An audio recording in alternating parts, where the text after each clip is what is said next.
네, 자 이번에는 주역을 갑니다. 주역의 테마는 뭡니까? 대한민국의 자유를 지키려는 21세기 혁명가들. 혁명가들. 5위는요? 5위는 사실은 뭐 아직 혁명가 아닙니다. 근데 그나마라고 제가 부사를 붙인 건 처음이에요. 네. 시스틸러에서. 그나마 초선 의원들이라고 했는데 네.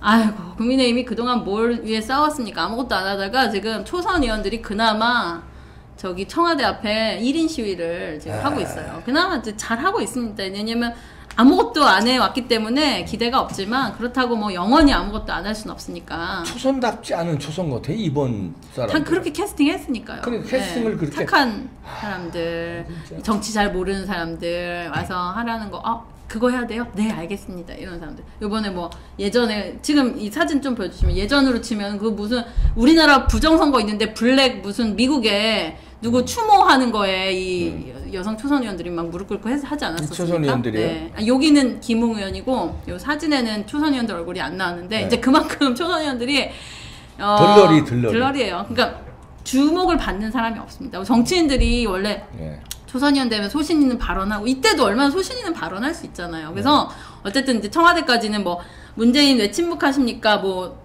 감추고 싶은 게 뭡니까? 이런 건 이제 들고는 있는데 그렇게 싸우지 마세요. 전 초선 의원님들께 부탁드리고 싶은 것은 그 국회의원 자리 대단한 것 같지만 초선 의원 이후에 할 일이 없습니다. 이제 뭐냐면 제가 사실은 초선 의원만 하고 그만둔 많은 의원들이 있잖아요. 그분들이 다 직업이 없어요. 왜냐면 한때 국회의원이었기 때문에 사실 그나마 종편이나 방송이 있으니까 그분들의 경험담을 방송으로라도 했지 돌아갈 곳이 없는 분이 많아요. 그런 분들 뭐 하냐면 기업에 고문 넣어달라고 합니다. 그래서 40대 50대인데 고문을 넣어요. 그러면 기업에서도 뭐라 그러는지 알아요? 그 나가고 나면 쟤 좀 그만 좀 왔으면 좋겠어.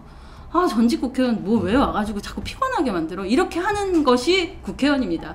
국민의 선택을 못 받으면요 국회의원은 참 멋진 직업 같지만 끝나면 그것이 참 그 이후의 삶이 힘들고요. 많은 남자 국회의원들은요 또 이상민인가 김상민 있지 않았습니까? KBS 아나운서가 결혼했는데 바로 이혼당했어요.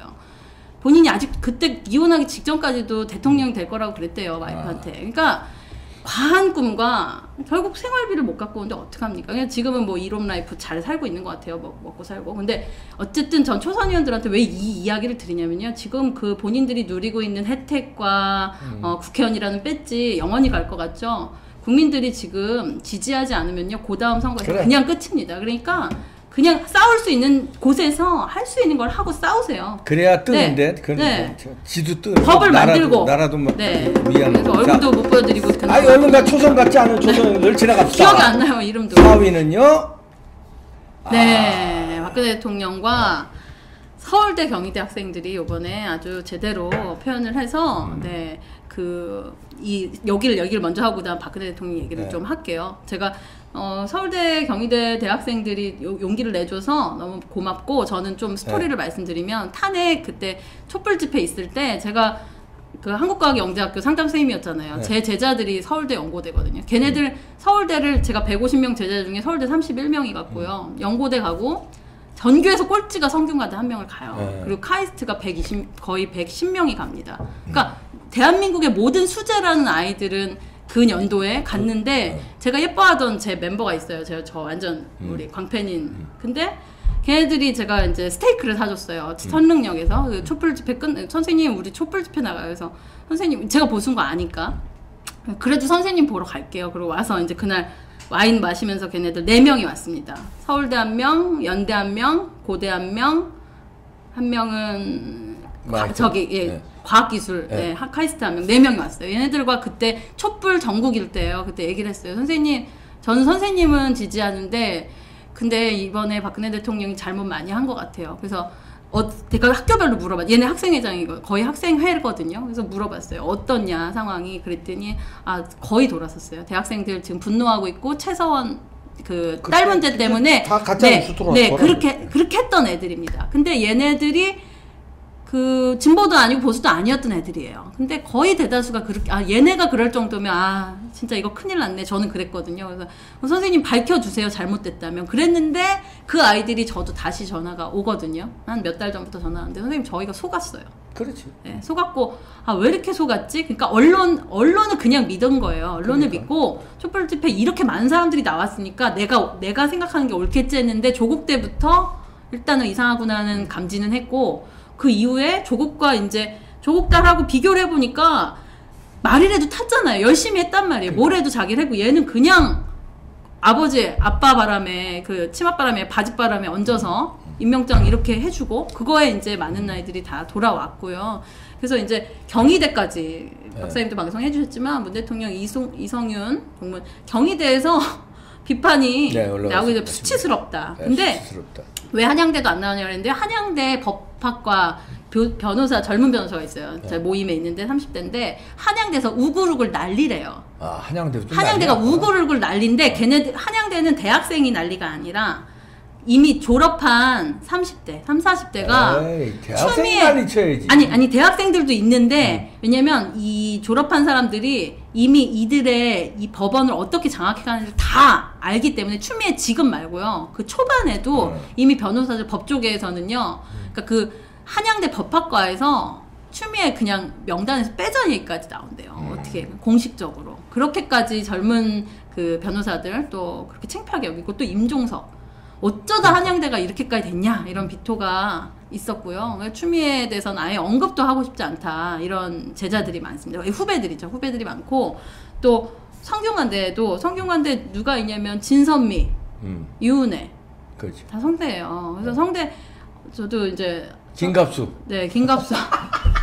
거기 성대요. 창피해.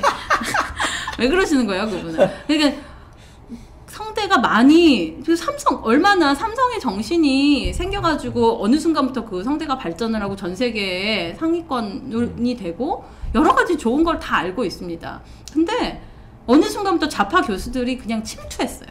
전 침투라고밖에 말할 수가 없는데 이 교수라는 게 신기한 게요.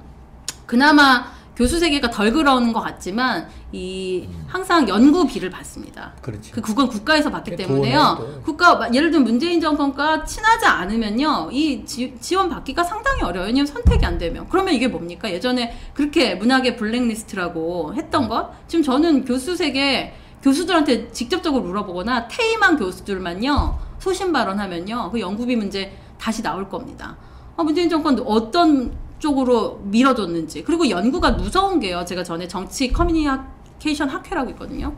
이미 북한과 함께 방송하는 것들을 미리 학회에서 분야를 만들어 가고요. 유튜브 탄압을 벌써 연구했어요. 이게 여러분 유튜브 탄압이 갑자기 김무성이 말한다고 유튜브가 탄압되는 게 아니에요. 이들은요 자꾸 똑같습니다. 역사 사건을 끄집어내고 그러니까. 자 방송을 이제 그래 이 언론은 다 잡았어. 근데 이 유튜브가 문제네. 얘네들 어떻게 해? 노딱 1단계가 노딱이고요. 근데 지금 이제 그 시기 다 지났잖아요. 지금 노딱 때문에 방송 안 하시는 분이 어디 있습니까? 그건 그냥 감수하고 가는 거예요. 노딱에 불구하고 하는 거예요. 네, 그냥 하는 겁니다. 그랬을 때 그들이 그 계획을 다 잡는 거예요. 근데 그거에 역할을 했던 교수들, 그분들 좌파도 아니고 우파도 아니었던 교수들이 있어요. 그래서 먹고 살려고 하는 거예요. 근데 어차피 문재인 정권이 찍히면 안 되니까 했던 것들인데 저는 성대에서 수업 들으면서 교수님들하고 맨날 싸우느라고 진도가 안 나갔어요. 문재인 얘기 좀 그만하시죠. 제가 이랬어요. 그 교수가 따로 밥까지 사줬어요. 나 문재인 얘기 좀 계속 해야 된대요. 그래서 알고 보니까 이 사람이 보수였어요. 보수였는데 탄핵에 찬성하고 오히려 갖다 바친 겁니다. 그래서 이 보수에서 MB 때 원한이 있던 사람들, 그 다음 박근혜 대통령 때 원한이 있던 사람들이 문재인 정권의 그 한을 왜냐면 자기가 미운 사람 있잖아요. 그러면 이게 제일 무서운 게 같은 진영에 있던 사람들이 제일 무서운 겁니다. 지금도 저는 이제 반대로, 그래서 성대도 어쨌든 반성할 분들이 있다. 성대에 있는 학생들도 분명히 모임을 하면 저희가 그때 청년 바람 포럼이라고 했는데 학교별로 모임을 했는데 성대 학생들이 있었는데 진짜 수업 시간에 그 문재인 얘기 하는 교수들 너무 많아졌다고. 그거는 이제 그거를 그냥 많아졌다 하고 끝나는 게 아니라요. 학생들은요, 이게 대학은요 무조건 학생들의 돈으로 운영되게 돼 있습니다. 그리고 코로나 때 지금 얼마나 수업을 안 가요. 근데 학교 교수들 안 오고 불 다 안 켜집니다. 그러면 이거 수업료 돌려줘야 되는데 어쨌든 돌려주거나 반액이라도 해야죠. 그런 것들 학생들의 주권이 있는 거예요. 학생들이 우리 투표에도 유권, 국민의 유권자가 있듯이 학생들의 돈으로 운영되는 곳이기 때문에 학생들이 목소리를 내야 되고요. 성대가 일어난다는 거야, 안 일어난다? 일어나진 않아요. 네, 그냥 한 대는 일어나는 거야. 일어나지도 않아요. 네, 그냥 표현한다는 거예요. 근데 이제 그런 표현들만이라도 일단은 나오는 시기인 거고 이제 그게 촉발이 될 시기가 있겠죠. 지금 우글우글우글 하고 있는데요. 학생들이 이제 이건 아니지 않나라고 더 이제 이렇게 할 시기가 저는 분명히 올 거다 이렇게 생각을 하고요. 박근혜 대통령 보여주시면 그래서 네. 어쨌든 이제 그 대학생들이 뭐라 그러면 박근혜 대통령한테 너무 미안하대요. 그때 촛불 집회 나왔던 그 그러니까. 촛불로 태운 겁니다. 박근혜 대통령을. 그래서 박근혜 부활이라고 이제 그 기사가 났는데 박근혜 네. 대통령이 이제 그 지금 수감 생활 얼마나 힘드실 텐데 정말 헌정사상 첫 탄핵으로 쫓겨났고 정말 지금까지 이런 고통을 받고 계시잖아요. 근데 스누라이프에 박근혜 대통령님 미안합니다 이렇게 게시가 됐고요. 왜냐면 스누라이프는 못 들어가요. 일반 학생들은 못 들어가요.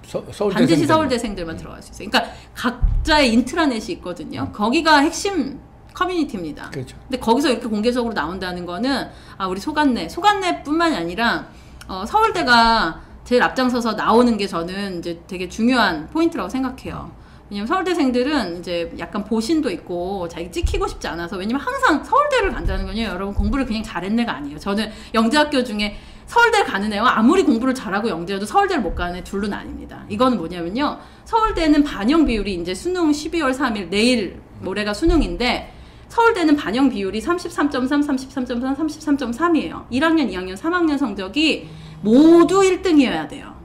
단 한 번도 학교를 빠지고 그러니까 3년 내내요 박사님. 어떤 날은 좀 늦게도 가고 싶고 어떤 날은 가서 이번에는 여자친구 때문에 한 문제도 틀리고 싶고 이렇게 됐던 아이들은 서울대에 못 와요.